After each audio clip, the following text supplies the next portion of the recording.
Entschuldigen Sie, wie komme ich zum Bahnhof? Zum Bahnhof? Das ist ganz einfach. Zuerst gehen Sie geradeaus bis zur Kreuzung. Dann gehen Sie rechts in die Littenstraße. Sie kommen dann an einem Supermarkt vorbei. Dort gehen Sie dann links. Sie können dann eine Abkürzung durch den Park nehmen. Folgen Sie dazu einfach den Schildern Richtung Zentrum. Wenn Sie den Park durchquert haben, befindet sich der Bahnhof direkt vor Ihnen. Danke. Gerne. Was hat sie gesagt? Wie komme ich jetzt zum Bahnhof? Sicher ist dir das während deines Deutschlernprozesses auch schon einmal passiert. Du hast dich versucht, mit einem Muttersprachler zu unterhalten und hast kein Wort verstanden, weil er oder sie zu schnell gesprochen hat oder weil er oder sie Wörter verwendet hat, die du gar nicht kanntest. Leider kann man das nicht ändern. Das Sprechtempo sowie der Wortschatz wird höchstwahrscheinlich nicht an dein Sprachniveau angepasst. Und manchmal wirst du je nach Situation auch auf ungeduldige Menschen treffen, die keine Rücksicht auf dich oder deine Verständnisprobleme nehmen. Daran können wir leider nichts ändern. Aber falls es dich beruhigt, du bist dann nicht alleine. Und das ist übrigens auch ganz normal, dass man beim Lernen einer Fremdsprache oft beim Hören Schwierigkeiten hat. Ich habe hier ein paar Optionen für dich, wie du dieses Problem lösen kannst. Hier also meine 7 Tipps, auf welchen Wegen du dein Hörverstehen verbessern kannst. Zum Schluss habe ich sogar noch einen Bonustipp für dich.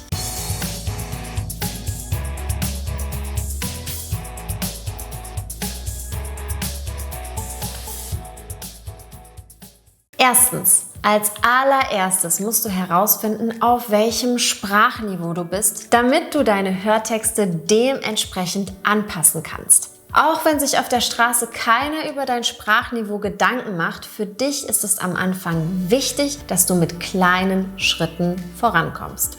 Denn wenn du auf dem A1-Niveau bist, dann nützt es nichts, dir Podcasts über das Thema Job, Wirtschaft oder Finanzen anzuhören, denn du wirst schon alleine wegen des Vokabulars nichts verstehen. Und das wird dich nur noch mehr frustrieren. Und dann wirst du wahrscheinlich auch viel schneller wieder aufgeben. Also identifiziere dein Sprachniveau und suche dir das Material dementsprechend aus. Im Folgenden zähle ich einige Sachen auf und sage dir auch, für welches Sprachniveau sich diese eignen.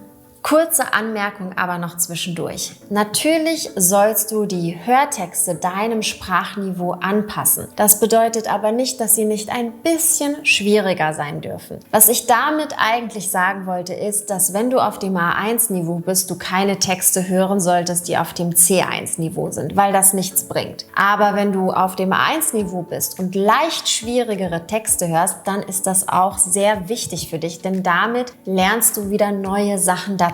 Also ein bisschen schwieriger dürfen die Hörtexte ruhig sein, aber nicht viel schwieriger. Jetzt aber zu Punkt 2. Für Anfänger empfehle ich immer Kinderhörbücher, denn das Vokabular ist sehr einfach. Auch Zeichentrickfilme auf Deutsch zu gucken, ist eine wunderbare audiovisuelle Übung. Du verstehst durch den Bildkontext viel mehr und lernst auch noch neue Wörter dazu. Außerdem ist die Sprache einfach gehalten, so dass sie dich nicht gleich überfordert. Wenn du also ein Kind oder jüngere Geschwister hast oder auch wenn du keins von beiden hast, suche dir ein paar Cartoons oder Audiobücher auf Deutsch heraus und verbringe mindestens 15 Minuten am Tag damit, deinen Hörmuskel zu trainieren. Drittens, Musik.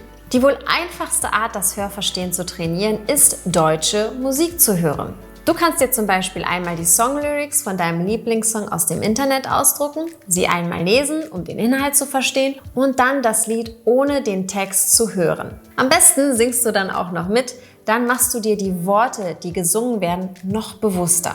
Diese Methode eignet sich für Anfänger und Fortgeschrittene, je nach Schwierigkeitsgrad des Textes. Auch Kinderlieder sind für Anfänger super. Ansonsten Popsongs oder Schlager. Das sind meine Empfehlungen, da sie immer altbekannte Themen beinhalten. Liebe, Liebeskummer, Party und so weiter. Hier findest du auch umgangssprachliche Redemittel und Ausdrücke.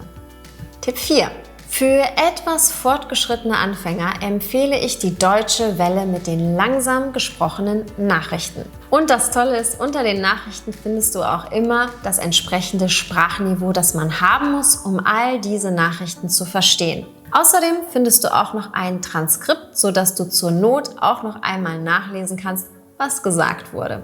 Allerdings würde ich dir raten, wenn es darum geht, dein Hörverständnis zu trainieren, weitestgehend darauf zu verzichten, beim Hören mitzulesen. Vor allem, wenn du schon etwas fortgeschrittener bist. Denn der Fokus soll ja auf deinem Gehör liegen. Auch wenn es bedeutet, dass du weniger verstehst. Mach dir keine Gedanken. Dein Gehirn arbeitet auf Hochtouren, um mit den Informationen, die es bekommt, einen sinnvollen Kontext zu kreieren. Und genau das wollen wir.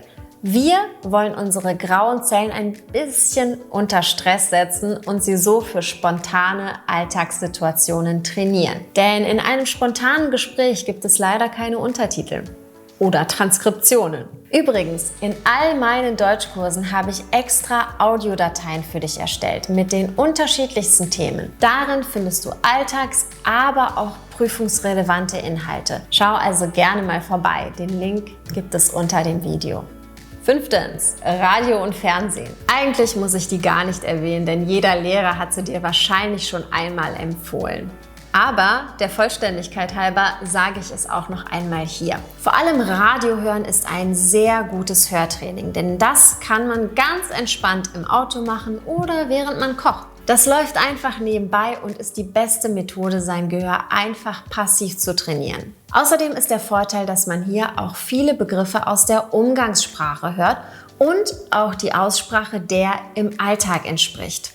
Zum Beispiel werden dann einfach mal Endungen verschluckt oder weggelassen. Und so trainierst du dann auch dein Gehör auf die Sprache, die man auf der Straße spricht und hört.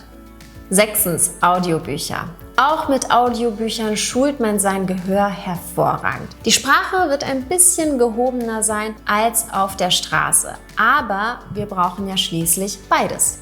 Alltags- und Standardsprache. Und je nach Sprachniveau sogar die formelle Sprache.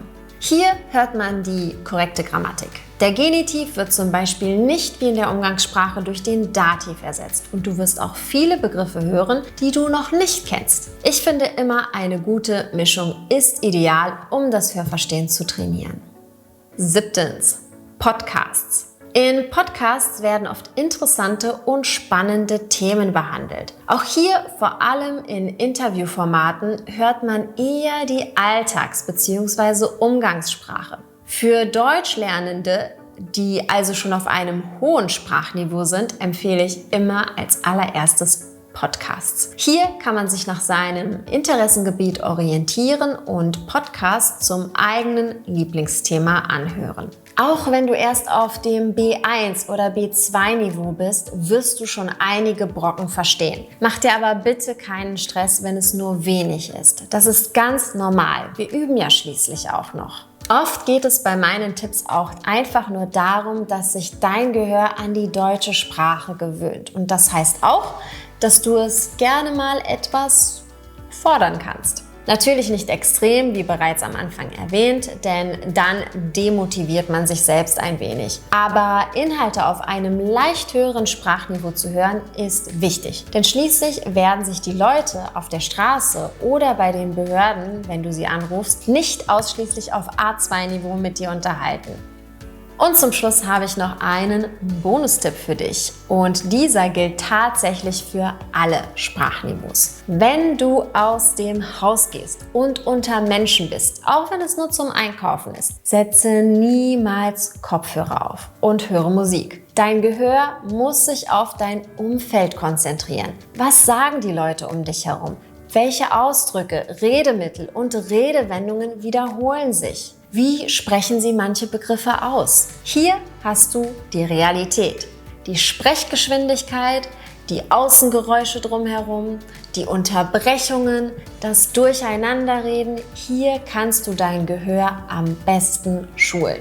Als ich Italienisch gelernt habe, habe ich mich oft in die Bahn gesetzt und den Leuten zugehört. Oder ich habe in einem Café gesessen und dem Kellner zugehört, wie er die Bestellungen entgegennahm. Manche haben auch auf der Straße telefoniert und da habe ich zum Beispiel gelernt, dass, wenn man in Italien ans Handy oder Telefon geht, man nicht Buongiorno oder Ciao sagt, sondern Pronto. Man lernt so viel, wenn man einfach nur in sein Umfeld eintaucht und seine Sinne benutzt. Lass dir also diese einfache Methode, dein Hörverstehen zu trainieren, nicht entgehen. Das waren meine 7 Tipps inklusive Bonustipp.